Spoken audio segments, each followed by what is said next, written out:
Assalamualaikum warahmatullahi wabarakatuh. Oke, hari ini kita kembali lagi di kuliah hukum perikatan kita di hari Senin ini, di pagi cerah ini ya. Ini adalah pertemuan kita yang ke-13 ya.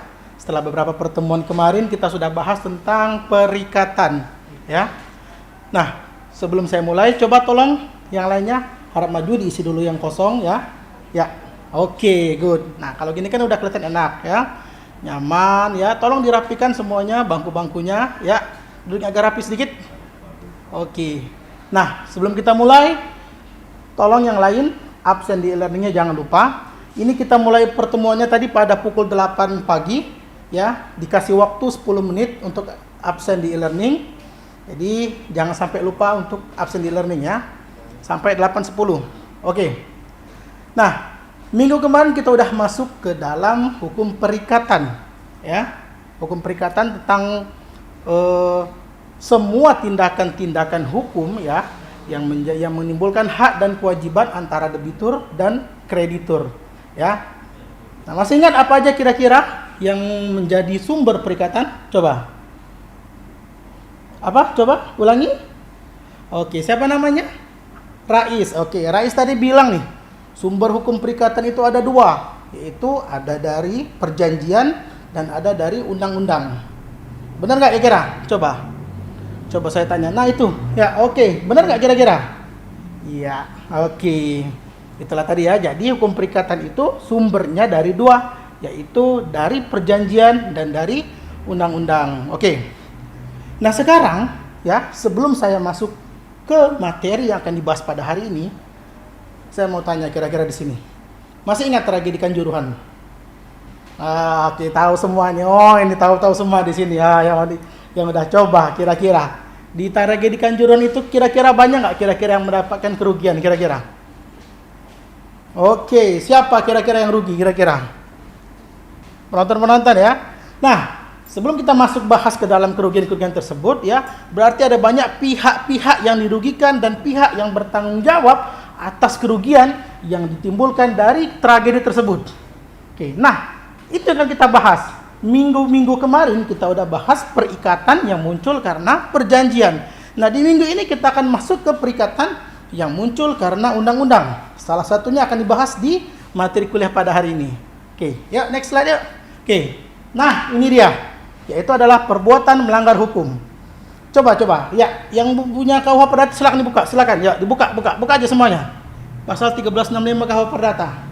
Oke, itu yang kacamata, baju kuning, siapa namanya? Oh, Dier. Oke, Dier, coba dibaca KUH Perdata, pasal 1365, silakan.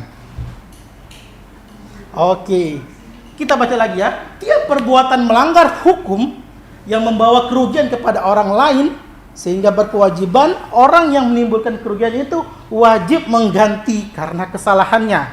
Nah, di sini kita lihat nih, banyak di sini nih, ada faktor-faktor kalau kita mau penggal-penggal setiap kata-kata di sini. Oke. Paham sampai sini?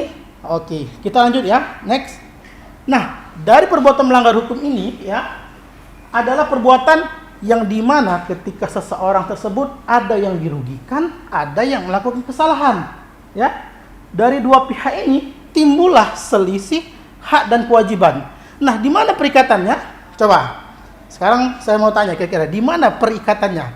Kalau perjanjian kemarin perikatannya ya ada debitur, ada kreditur, ya. Ada yang harus membayar hutang, ada yang memberi hutang. Nah, kalau di perbuatan melanggar hukum ini di mana perikatannya? Coba.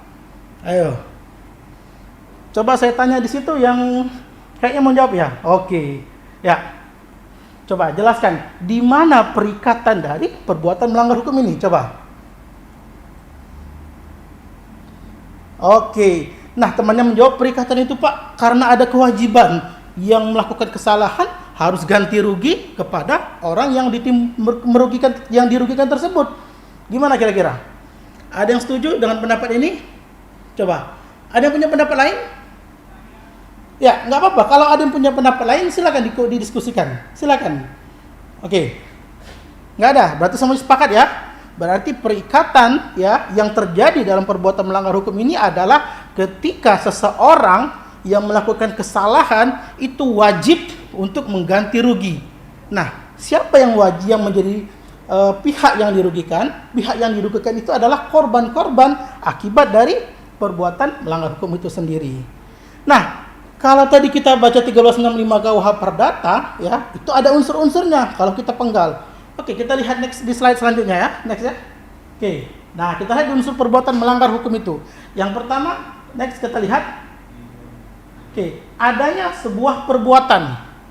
Adanya perbuatan nih. Perbuatan itu ada dua. Ada yang namanya aktif, ada yang namanya pasif. Yang aktif itu berarti dia melakukan perbuatan, ya. Perbuatan tersebut dilakukan secara langsung, ada dampak nyatanya. Lalu ada yang namanya pasif. Apa pasif itu? Berarti dia tidak melakukan sesuatu, tapi ketika terjadi perbuatan melanggar hukum, dia harus bertanggung jawab. Dia yang bertanggung jawab. Nah, itu akan ada pembahasan yang lebih lanjut lagi, ya, mengenai tentang unsur perbuatan tersebut. Nah, kita lihat yang kedua, adanya sifat melanggar hukum. Ada 4 sifat melanggar hukum ini, ya. Ada yang bertentangan dengan hak orang lain, ada yang bertentangan dengan kewajiban, ada bertentangan dengan kesusilaan, ada juga yang bertentangan dengan kepatutan di dalam masyarakat. Ini juga perlu nanti tinjauan yang lebih lanjut nanti. Nanti kita akan sedikit-sedikit sharing ya tentang masalah sifat ini. Nah, yang ketiga itu ada kesalahan. Kesalahan ini ada 2 jenis. Ada yang namanya kesengajaan, ada yang namanya kelalaian. Ya. Nah, kalau kalian yang udah ikut kuliah hukum pidana pasti tahu nih beda antara kesengajaan dan kelalaian ya. Ada dolus, ada culpa ya.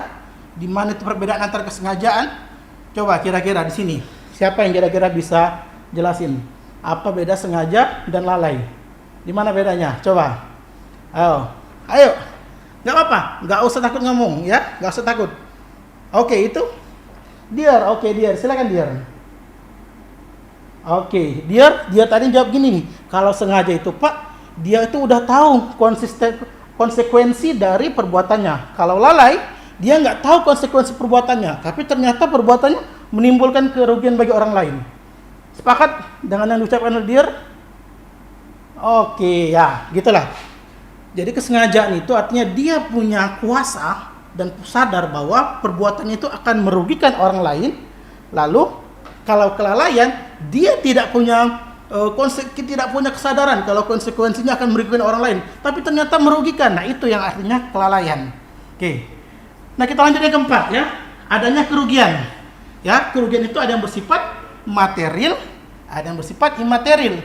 Ada yang bisa diukur dengan uang, ada yang tidak bisa diukur ya. Misalnya apa? Misalnya seseorang dirugikan apa? Karena misalnya begitu mengalami kerugian lalu dia nggak bisa masuk kerja. Nah, bisa aja dihitung hari kerjanya itu nggak masuk, diganti dengan oleh orang yang berbuat kesalahan tersebut. Nah, ini unsur yang terakhir, yaitu adanya hubungan kausal antara kelakuan dan kerugiannya tersebut. Ya, di sini ada 2 teori, yaitu teori sine qua non yang merupakan setiap sebab itu menimbulkan akibat. Lalu yang kedua adalah teori adequative verosecking ya, yang hanya sebab tertentu aja, hanya sebab yang paling memungkinkan itu yang dianggap sebagai sebab utama dalam perbuatan melanggar hukum. Oke, next slide. Oke, nah kalau kita lihat di minggu-minggu kemarin ya, kita udah belajar nih perikatan itu muncul karena adanya perjanjian. Kalau perjanjiannya dilanggar itu namanya apa? Ya, wan prestasi. Nah, apa beda antara wan prestasi dan perbuatan melanggar hukum? Di sini dilihat wan prestasi dan perbuatan melanggar hukum. Yang pertama, wan prestasi itu ada pelanggaran karena sebuah perjanjian. Sementara dalam perbuatan melanggar hukum, pelanggarannya tidak diikuti karena perjanjian tersebut ya. Nah, lalu ada lagi yang prestasi, pihak yang dirugikan itu dasarnya menuntut karena adanya perjanjian yang dilanggar. Kalau perbuatan melanggar hukum, dasarnya dia menggugat itu karena adanya kerugian yang ditimbulkannya, walaupun nggak ada perjanjian ya. Nah, di praktiknya pra-peradilan ya, biasanya 2 kasus ini dibedain gugatannya ya. Pokoknya perbuatan melanggar hukum dan wan prestasi itu tidak bisa dijadikan satu gugatan dalam pengadilan. Oke, sampai di sini ada yang mau ditanyakan? Oke. Nah, ini kebiasaan ini. Biasanya kadang-kadang nggak ada yang mau ditanya nih. Oke, kalau nggak ada yang ditanyakan, kita masuk selanjutnya. Hari ini, inti hari ini.